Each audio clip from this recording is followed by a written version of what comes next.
जय जोहार, जय छत्तीसगढ़। सुबह की बड़ी खबरों के साथ आप सभी का स्वागत है हमारे चैनल पे। चलिए आज की बड़ी प्रमुख खबरों को देखते हैं कि छत्तीसगढ़ में भी क्या चल रहा है। और अभी जिस तरह से राजनीतिक माहौल है, चुनाव की प्रचार प्रसार चल रहे हैं पार्टियों के द्वारा, और जल्द ही आचार संहिता लगने वाले हैं। तो इस बीच जो पार्टी का है या राजनीतिक पहलू है वो किस तरह से है और आसपास की जो घटनाएं क्या हो रही हैं, इन सभी चीज़ों को आज की इस न्यूज़ में हमने कवर किया। तो चलिए आज का वीडियो शुरू करते हैं। छत्तीसगढ़ में कल कृष्ण जन्माष्टमी बड़े धूमधाम के साथ मनाया जाएगा। इसी कड़ी में प्रदेश भर में शराब दुकानें बंद करने का आदेश राज्य सरकार ने जारी किया है। राज्य शासन ने कृष्ण जन्माष्टमी पर 7 सितंबर को संपूर्ण छत्तीसगढ़ राज्य में ड्राई डे यानी शुष्क दिवस घोषित किया है। इस दौरान प्रदेश की सभी देसी विदेशी मदिरा की फुटकर दुकानें, होटल, बार, क्लब, भांग एवं भांग घोटा की दुकानें बंद रहेंगी। छत्तीसगढ़ में भारत जोड़ो यात्रा कांग्रेस ने जारी की जिलेवार प्रभारियों की सूची। बीते दिनों राहुल गांधी के द्वारा भारत जोड़ो यात्रा निकाली गई थी। उसी के तर्ज पर छत्तीसगढ़ में भी 7 सितंबर से भारत जोड़ो यात्रा निकाली जाएगी। इस आयोजन के लिए प्रदेश कांग्रेस कमेटी ने जिलेवार प्रभारियों की नियुक्ति की है। वहीं प्रदेश अध्यक्ष दीपक बैज रायपुर की जिम्मेदारियां संभालेंगे। जी हां, छत्तीसगढ़ कांग्रेस के द्वारा सभी 90 विधानसभा सीटों में फतह पाने के लिए सभी जिलों के विधानसभा क्षेत्रों में भारत जोड़ो यात्रा निकाली जाएगी। सट्टा किंग को दुबई से घसीट लाने की तैयारी छत्तीसगढ़ में की जा रही है। महादेव सट्टा ऐप के सरगना सौरभ और रवि उत्पल के खिलाफ गैर जमानती वारंट जारी कर ईडी का इंटरपोल से संपर्क बनाए हुए हैं। इन दोनों को गिरफ्तार करने के लिए गृह मंत्रालय समेत झारखंड, तेलंगाना, कर्नाटक, आंध्र प्रदेश, एमपी और महाराष्ट्र के अलावा अन्य राज्यों को भी जानकारी भेजी गई है। बता दें कि महादेव सट्टा ऐप को सौरभ चंद्राकर और रवि उत्पल दोनों दुबई में बैठकर ऑपरेट करते हैं।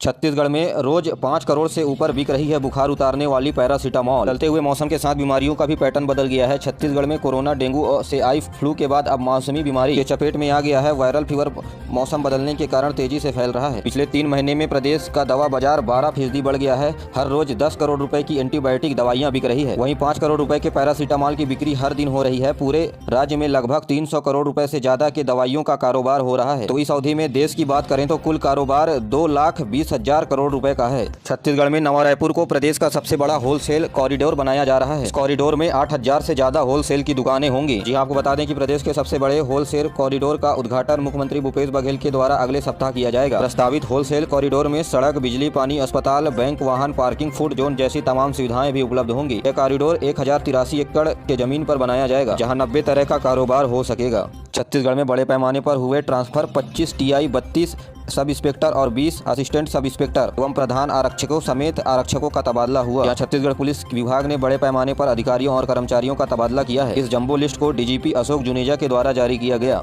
प्रदेश में जुआड़ियों के खिलाफ खाकी की बड़ी कार्रवाई। 52 परियों के साथ 20 आरोपी हुए गिरफ्तार। जी हां, जुआ सट्टा और क्रिकेट पर सट्टा लगाने वालों के लिए एसएसपी प्रशांत अग्रवाल ने रायपुर पुलिस तथा सभी राजपत्रित अधिकारियों और थाना प्रभारियों सहित एंटी क्राइम एवं साइबर यूनिट के द्वारा कार्य योजना बनाकर तथा मुखबिर से मिली जानकारी के बाद बड़ी कार्रवाई की है। मौजूदा हालात से 20 जुआरियों को गिरफ्तार किया गया है। इसके अलावा नगद के रूप में 3,70,000 रुपए, 12 मोबाइल फोन, 3 बाइक और 4 कार एवं ताश पत्ती जब्त की गई है। मामला रायपुर के थाना टिकरापारा में दर्ज किया गया है। दंतेवाड़ा से निकलेगी भाजपा की विजय संकल्प यात्रा। केंद्रीय गृह मंत्री अमित शाह हो सकते हैं शामिल। जी हां, भारतीय जनता पार्टी की विजय संकल्प यात्रा निकालने की तैयारी में जुट गई है। इसकी शुरुआत 12 सितंबर को दंतेवाड़ा के दंतेश्वरी मंदिर से होगी, तो वहीं 16 सितंबर को जसपुर के विजय संकल्प यात्रा निकाली जाएगी और इन 2 जगहों से शुरू होकर संकल्प यात्रा पूरे प्रदेश का भ्रमण कर रायपुर में आकर विलय हो जाएंगी। और विजय संकल्प यात्रा का शुभारंभ गृह मंत्री अमित शाह कर सकते हैं। वहीं इनके समापन कार्यक्रम में प्रधानमंत्री नरेंद्र मोदी शामिल हो सकते हैं। राज्य में स्कूल शिक्षा विभाग ने कथित ट्रांसफर घोटाले के मद्देनजर 2000 से अधिक शिक्षकों के स्थानांतरण आदेश को निरस्त कर दिया है। आदेश में कहा गया है कि 10 दिनों के भीतर मूल पदस्थापना जगह पर कार्यभार ग्रहण करना होगा। गौरतलब है कि स्कूल शिक्षा विभाग में नियम के विरुद्ध पदोन्नति और स्थानांतरण की प्रक्रिया चल रही, जिसकी शिकायतें राज्य सरकार को मिली थी। शिकायत जाँच में सही पाए जाने के बाद इस पर बड़ी कार्रवाई की गई है और गड़बड़ी के कारण शिक्षकों के ट्रांसफर को निरस्त कर दिया गया है। प्रदेश में स्वास्थ्य विभाग के द्वारा छत्तीसगढ़ में एस्मा लागू किए जाने के बाद भी अपने कार्यों पर उपस्थित नहीं होने वाले हड़ताली कर्मचारियों के खिलाफ राज्य सरकार ने कड़ी कार्रवाई शुरू कर दी है। बिलासपुर के स्वास्थ्य विभाग ने एस्मा एक्ट लगने के बाद भी काम पर नहीं गए, जिसकी वजह से 205 कर्मचारियों को निलंबित कर दिया गया है। तो वहीं गरियाबंद में 94 स्वास्थ्य कर्मियों को निलंबित कर दिया गया है, जबकि कुंडा गाँव में 10 लोगों को बर्खास्त कर दिया गया है। गौरतलब है कि राज्य सरकार के द्वारा 40,000 संविदा कर्मचारियों में से 3,000 संविदा कर्मचारियों को निलंबित कर दिया गया है। तो वहीं बचे हुए कर्मचारी काम पर जाने से मना कर दिए हैं और इसी वजह से इन कर्मचारियों के द्वारा एक साथ इस्तीफा दिया जा रहा है।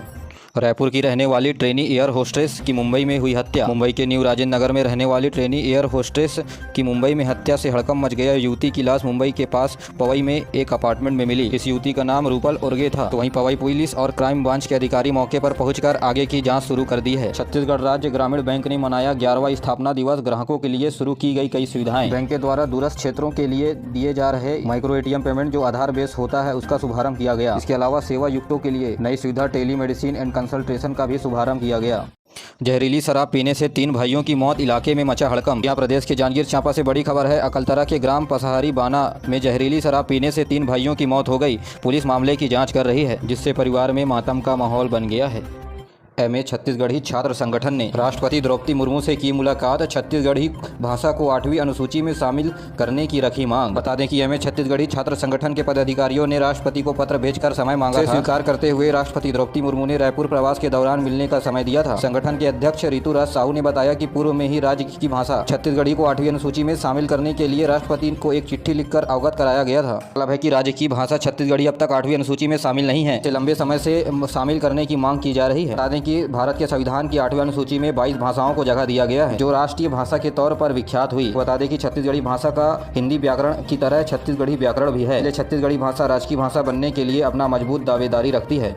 कांग्रेस से आगे भारतीय जनता पार्टी BJP इन दिनों तक जारी कर सकती है दूसरी सूची। 30 से 35 सीटों के लिए प्रत्याशियों का नाम का होगा ऐलान। प्रदेश में विधानसभा चुनाव होने वाले हैं। ऐसे में भारतीय जनता पार्टी 2 से 3 दिनों के भीतर अपने प्रत्याशियों की दूसरी सूची जारी कर सकती है। कयास लगाए जा रहे हैं कि 30 से 35 उम्मीदवारों के नाम प्रत्याशी के तौर पर ऐलान करेगी भारतीय जनता पार्टी। पहले सूची में 21 सीटों के लिए प्रत्याशियों के नाम घोषित किए गए हैं। बस्तर और सरगुजा की कई सीटों के साथ ही कुछ मौजूद विधायकों के नाम बतौर प्रत्याशी घोषित कर दिए जा सकते हैं। पार्टी के मांगने तो BJP इस बार 24 सीटों पर महिला प्रत्याशी उतार सकती है। अब माना जा रहा है कि 5 या 6 सितंबर को केंद्रीय चुनाव समिति की बैठक होगी दिल्ली में। इस दौरान दूसरी सूची जारी कर दी जाएगी।